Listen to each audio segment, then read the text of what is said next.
pour refaire la page d'automne et juste avant, comme d'habitude, je vais revenir sur les 4 livres que j'avais choisi de lire et que j'ai lus cet été. Je tourne cette vidéo assez en avance parce qu'en fait je suis pas certaine d'avoir le temps de la tourner juste avant, donc peut-être qu'elle est arrivée en retard, c'est-à-dire que peut-être on est en automne depuis une semaine ou deux, je ne sais pas. Je vais vraiment essayer de la monter et de la poster en temps et en heure, c'est-à-dire au tout début de l'automne, mais je suis pas certaine d'y arriver, on verra. Donc pour chaque saison, je rappelle que je choisis, en fait je sais plus trop comment je me suis mise à faire ça, mais j'ai commencé à faire ça. Pour chaque saison, je choisis 4 livres, un livre que j'ai depuis une éternité dans ma palle, une suite de saga, un classique, et c'est quoi le dernier? Et un livre en rapport avec la saison, je l'oublie tout le temps celui-ci.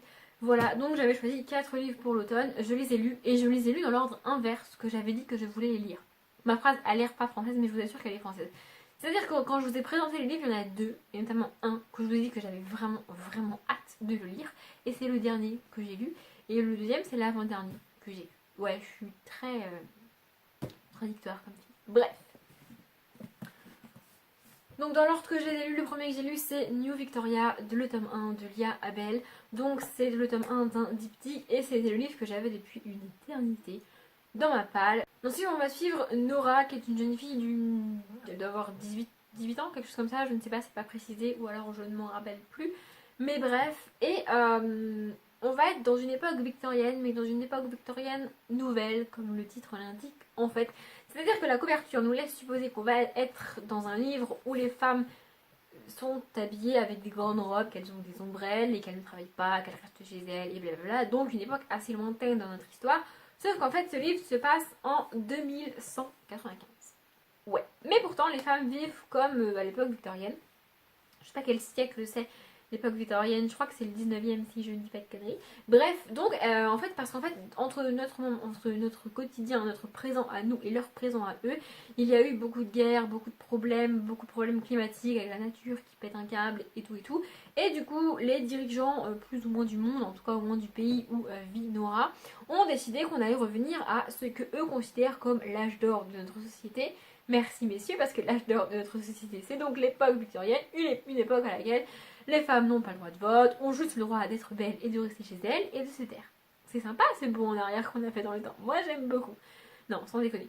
Donc voilà, mais même si on est à une époque future dans laquelle les femmes ont moins de droits que nous on en a actuellement, alors que les générations d'avant, notre génération et j'espère les générations futures se battent pour avoir plus de droits, c'est quand même, il y a quand même un message féministe dans ce livre-là, parce que même si Nora vit à une époque où elle n'a pas beaucoup de droits par rapport à moi en fait par exemple, elle se bat et elle a décidé qu'elle se laisse pas abattre en fait. Et en fait la dédicace que je vais vous lire est assez représentative du message du livre en fait.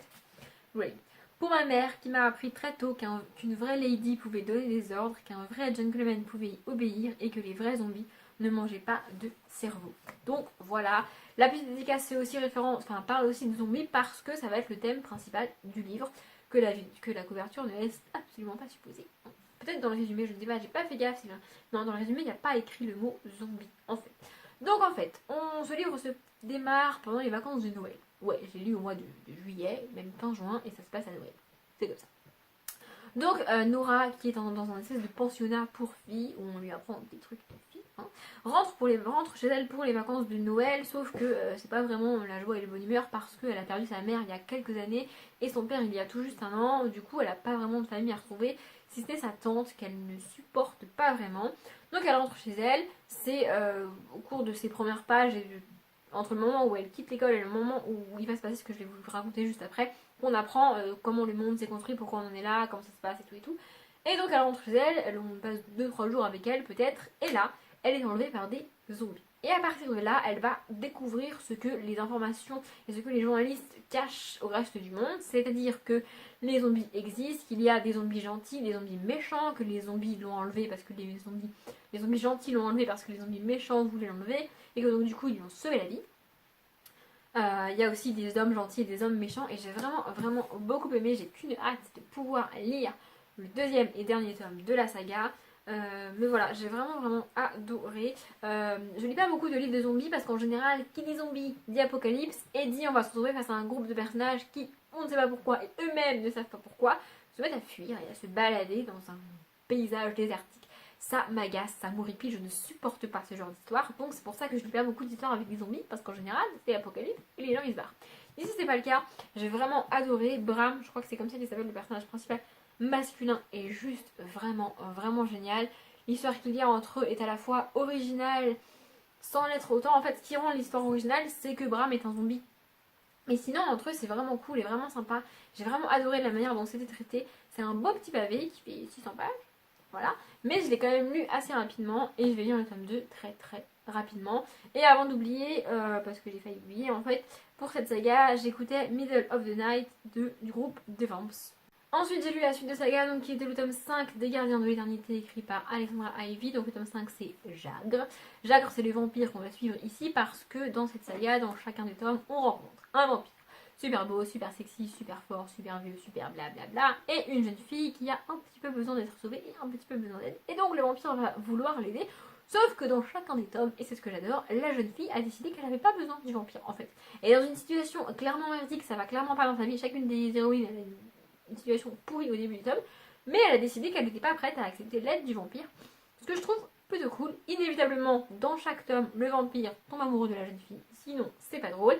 Et une fois que le vampire est amoureux, moi j'adore, parce qu'une fois qu'il est amoureux, il devient presque esclave de ce qu'il ressent pour elle, c'est-à-dire qu'il est prêt à faire tout et n'importe quoi, mais genre vraiment n'importe quoi, pour elle et pour qu'elle soit en sécurité et pour qu'elle aille bien. Ce qui est vraiment trop cool. J'avoue, on rêve tout d'avoir un mec comme ça. C'est pas ma faute, j'y peux rien, c'est comme ça, c'est dans mon cerveau. Bref. Donc voilà, j'aime vraiment beaucoup cette saga. J'essaye de le lire pas trop rapprocher les uns des autres parce que c'est quand même un schéma répétitif. Mais pour l'instant, je m'en suis pas lassée. Ici en plus, c'est assez cool parce que Jagre est assez différent de ses compatriotes vampires. Parce que les autres vampires forment des clans. Alors ils ne vivent pas ensemble, mais ils vivent assez proches les uns des autres. Parce que quand tu vis des centaines d'années, bah tu ne peux te rapprocher que de tes pairs. Parce que les humains, ils meurent. Excusez-nous de mourir au bout de 100 ans, mais on n'est pas invincible non plus. Donc ils vivent assez ensemble et assez proches, sauf que Jagre, lui, il s'est isolé dans une grotte, au fin fond des entrailles de la Terre, parce que, dans un passé assez lointain, il a été maltraité par d'autres vampires, torturé même. Du coup, il n'est pas très chaud pour être copain avec eux. Donc il est assez isolé, et Darcy, c'est Darcy qu'elle s'appelle? Non, c'est Regan, et la fille de ce tome-là, c'est Regan, et c'est la sœur de Darcy, qui est la fille du tome 3, ce qui fait qu'on la connaît déjà et que c'est assez cool de voir c'est un peu une autre version de l'histoire de Darcy parce qu'elles sont jumelles. Donc c'est vraiment cool. J'ai vraiment beaucoup aimé. J'ai pas le tome 6 actuellement dans ma palle et je suis pas prête de l'avoir parce que j'ai pas spécialement prévu d'acheter des livres dans les mois qui viennent. Même si avec moi on sait jamais. Mais j'ai pas mal hâte de me lire parce que le tome 6 va être sur Salvatore. Et Salvatore n'est pas un vampire mais un loup-garou. Donc ça va changer. Ça va un peu casser la routine. Et j'espère même que la fille du coup sera un vampire. Ça serait vraiment cool. Voilà. Ah, et j'écoute Shadow de Austin Marie. Ensuite, celui que j'ai lu et que j'ai... C'est pas un abandon, c'est une remise à plus tard. J'ai l'impression qu'à chaque saison, il y a un livre que je n'arrive pas à lire et que je décide de ne pas abandonner, mais de lire plus tard. C'était le cas au printemps et c'était le cas en hiver. Et à l'automne dernier. Oh, je sais plus, bref. Donc c'est Les oiseaux se cachent pour mourir de Colin McCullough. Je l'attendais impatiemment. En fait, j'ai lu le livre 1 parce que donc ce livre physique qui est une montagne rassemble 7 livres papier en fait. Donc le livre 1 se termine là. Voilà, donc j'ai lu un tout petit peu plus. Voilà. Et donc j'ai lu le livre 1. Je pense que je vais essayer tous les 2-3 mois de lire un livre de ce livre pour avancer dans l'histoire. Mais en fait, le problème, c'est que en tout cas, au début du deuxième livre que contient ce livre, on démarre une nouvelle histoire et on est obligé de recommencer à se dire où on est, avec qui on est, ce qui se passe et de reconstruire. Et franchement, j'ai pas eu la patience de le faire au moment où je le lisais. Donc, en fait, je voulais que l'histoire continue et hop, ça s'est arrêté et je devais recommencer. En fait, c'est comme si tu commençais un vrai nouveau livre, quoi. Et ça m'a vraiment saoulée. Je me suis mis à m'endormir sur mon livre. J'ai essayé de le lire dehors, dedans, dans le tram, chez moi, avec de la musique, à des heures différentes du jour et de la nuit. Je n'ai pas réussi. Donc je me suis dit, tant pis, je le lirai plus tard. Mais pour le résumé du livre 1, le livre 1 va être raconté par Maggie. Maggie, je crois qu'elle fête ses 4 ans au tout début du livre. Donc c'est le narrateur le plus jeune que j'ai eu à lire dans un livre comme ça, vraiment. Donc Maggie est la petite dernière d'une famille qui comporte 5 enfants. On est en Nouvelle-Zélande en 1915 et chacun des enfants est roux. Et je ne saurais pas vous l'expliquer, mais la manière dont c'est décrit, C'est-à-dire qu'on a une famille de 5 enfants, avec ils sont tous roux, ils ont tous leurs particularités. On a les 4 premiers sont des garçons, Maggie et la petite dernière c'est la seule fille. On a 2 des garçons qui sont très très proches et qui font plein de conneries ensemble. Et la manière dont c'est écrit, ça m'a rappelé les Weasley de J.K. Rowling, mais je vous explique même pas à quel point, à tel point que j'ai cherché si J.K. Rowling s'était inspirée de cette famille-là pour créer les Weasley. Bon, j'ai pas trouvé, mais je pense sincèrement que soit elle s'en est inspirée, soit elle a son cerveau connecté avec Colin McKellough, parce que franchement, c'est juste vraiment cool. Il y a un message qui m'a fait me rendre compte à quel point les gens de l'époque étaient débiles. C'est-à-dire que l'histoire principale, donc on démarre avec l'anniversaire de Maggie, puis ensuite elle va rentrer à l'école avec ses frères et tout, et voilà. Et on a aussi leur vie de famille en parallèle, et à un moment donné, on a une scène où le frère, je crois que c'est le frère aîné, il veut aider sa mère, parce que sa mère elle est en train de s'occuper de la maison, elle gère tout, et elle a dit à plusieurs reprises dans le livre qu'elle l'attendait impatiemment que sa fille soit en âge de l'aider, parce qu'elle a besoin d'aide en fait à la maison, tu m'étonnes, ils sont très nombreux, il n'y a personne qui l'aide en fait. Et donc le plus vieux des garçons, il veut l'aider, il veut essuyer la vaisselle. Et sa mère lui dit cette phrase que j'ai trouvée d'une violence. Elle lui dit non, ne fais pas ça, sinon tu vas te faire engueuler par ton père. Donc on est dans un monde et on vit à une époque où la mère a besoin d'aide, qu'elle attend désespérément que sa petite fille de 4 ans soit en âge de l'aider à la maison, et qu'elle est contrainte de refuser l'aide de son fils parce que le père n'est pas d'accord. Vous êtes sérieux ou quoi? Enfin, j'ai trouvé ça mais juste aberrant et ça montre à quel point les idées de l'époque sont débiles en fait. Alors je dis pas le contraire, je dis pas qu'à notre époque on n'a pas d'idées débiles et que peut-être dans 100 ans il y a des personnes qui liront des histoires qui se passent à notre époque et qui diront mais les gens étaient débiles en fait.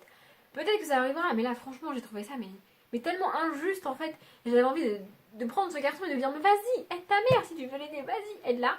Donc voilà, je lirai la suite, mais en fait le fait d'avoir quitté Maggie comme narrateur ça m'a vraiment perturbée. Donc je ne sais pas quand je lirai la suite, mais c'est sûr, je la lirai. Et donc je vous en parlerai. Et donc le dernier qui était en rapport avec la saison et que j'avais hâte de lire et que j'ai finalement lu, c'est La Racine carrée de l'été de Harriet Rutter Hapgood. Donc j'ai vraiment beaucoup aimé ce livre là. En fait j'avais vraiment hâte de lire mais j'attendais le bon moment parce que ça parle d'une jeune fille qui s'appelle Gotti et qui a perdu son grand-père. Le livre démarre, ça fait presque un an que son grand-père est décédé. C'est quelque chose qui me touche de manière personnelle parce que j'ai perdu un grand-père il n'y a pas très longtemps en fait. Et du coup je voulais vraiment le lire au bon moment parce que je voulais vraiment le lire et je voulais pas que ça me déprime. Et je l'ai lu juste après avoir terminé A comme aujourd'hui de David Levithan dont je vous ai parlé dans une vidéo il y a longtemps maintenant. Parce que dans A comme aujourd'hui il y a un jour où A possède le corps d'un adolescent le jour de l'enterrement du grand-père de celui-ci. Et je me suis rendu compte que j'étais capable de lire ça sans déprimer, sans pleurer et sans plonger dans une dépression totale. Donc je me suis dit que c'était le bon moment pour lire ça. D'ailleurs pour la petite anecdote, j'ai enchaîné juste derrière avec le tome 4 des Mark Edmen qui avait pour moi aussi un lien avec un grand-père mort, tout simplement. Donc voilà.